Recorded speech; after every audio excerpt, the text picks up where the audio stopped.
Nu ska jag äntligen få hämnas på gubben som har retat både mig och alla andra i flera månader. Vi har blivit tvingade att se hans groteska ansikte varje dag och hans meningslösa uttryck är för evigt inristad i den innersta delen av hjärnan. Jag kommer att bli den anonyma hjälten som alla innerst inne skulle vilja tacka, även om det vore helt politiskt inkorrekt. Det enda som inte riktigt skulle vara tillfredsställda är polisen. De som tvingas ställa upp efter alla som vågar ta lagen i sina egna händer. I alla fall, tillbaka till hämndaktionen. Först och främst gäller att välja rätt tidpunkt. Det får inte vara några vittnen.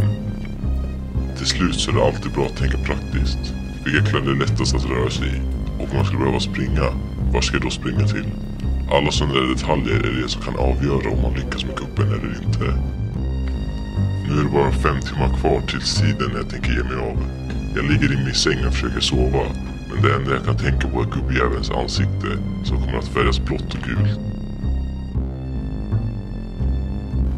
När alarmet äntligen ringer på mobilen vaknar jag på en gång, klarvaken och fast besluten över vad som ska ske.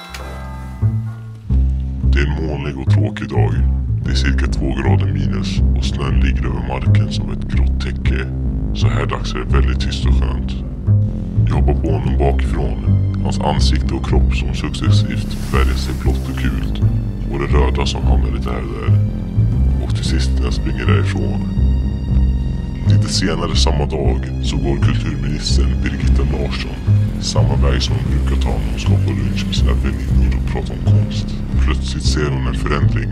Den hemska mediemarktreklamskylten med den fula gubben på har blivit övermålad av någon sån där jävla graffiti-huligan. Ett gult och blått masterpiece som det kallas. Med lite röda konturer. Skönt, tänker hon för sig själv och gå vidare.